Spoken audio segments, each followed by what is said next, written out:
go. Okay, today we're going to be teaching you guys about table saws. They're used for cross-cutting and ripping wood down.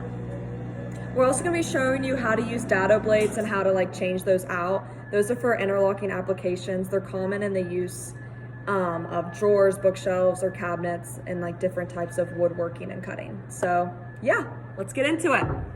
Today I'm going to be showing you the main safety concerns when it comes to using dado blades and a table saw. Always remember to wear safety goggles, tie your hair back, don't wear loose clothing or lanyards, and probably roll up your sleeves when you're using the machine. Remember when you're reaching towards a running blade, don't do that. Always make sure to leave at least 4 inches from your fingers to the blade, just so no injuries will happen.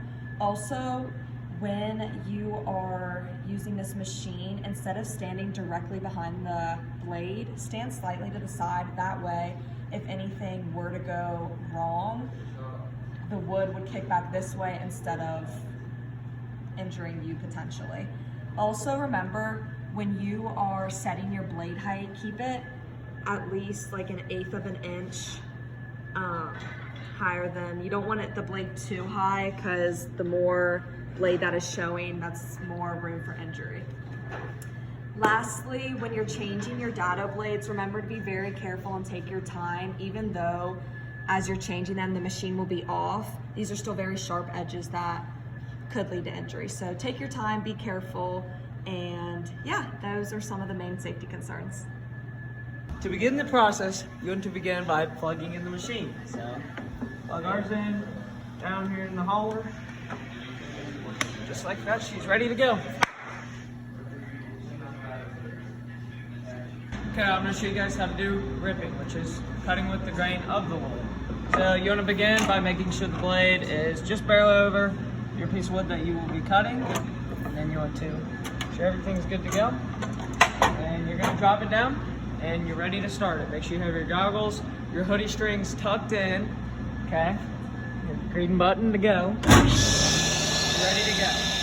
Hold it firmly against the fence to begin to push.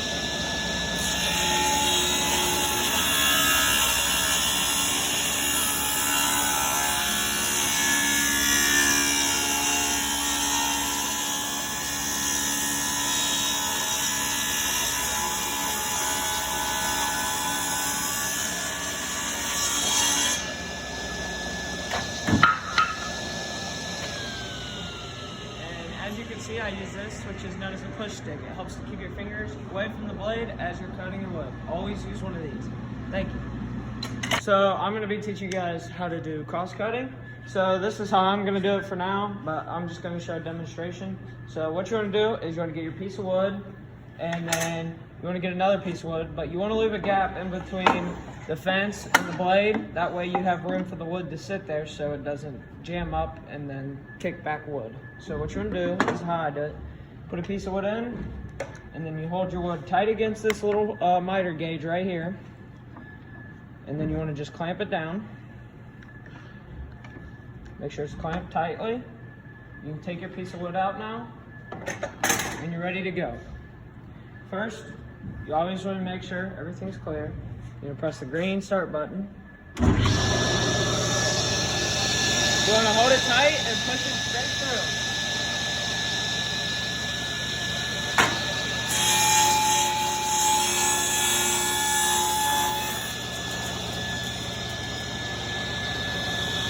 Just like that. Now you want to hit stop.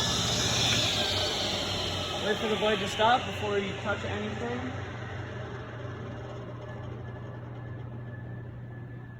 Now that the blade has stopped, you can grab your piece of wood you just cut, unclamp this, just like that. You've learned to do ripping and cross-cutting. Thank you for listening. Okay, so after you unplug the machine, to change the blade or take off the blade, you first want to raise this little blade guard here. Then you want to just pull up on this and kind of wiggle it and pull it straight out. It comes right out like that. Then you have your blade here. Then you have your blade, and then there's a small nut on this side and another nut on this side. And you want to grab onto it with one of the wrenches. And then the other one goes on this side. You're gonna loosen it, just like that. Just take off the nut.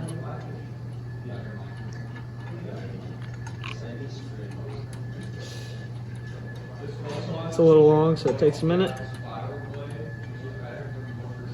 I'm gonna remove the nut, then you can remove the bolt. Bam. That's it. Okay, now it's time to put the blade back on. So first you want to make sure it's going in the right direction. It tells you on the thing, so it would be spinning this way. And you want to kind of put it down in there and just slide it right on there. Then you want to get your washer. You want to get your washer, put it on there, and then the nut. Begin by putting the nut on.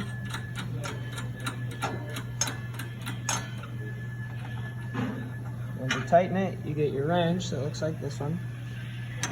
You put it on this side of it. And then the other one, you grab this for the nut.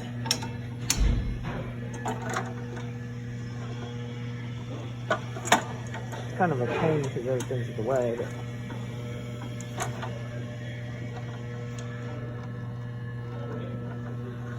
just like that. It's tight again. You're ready to go.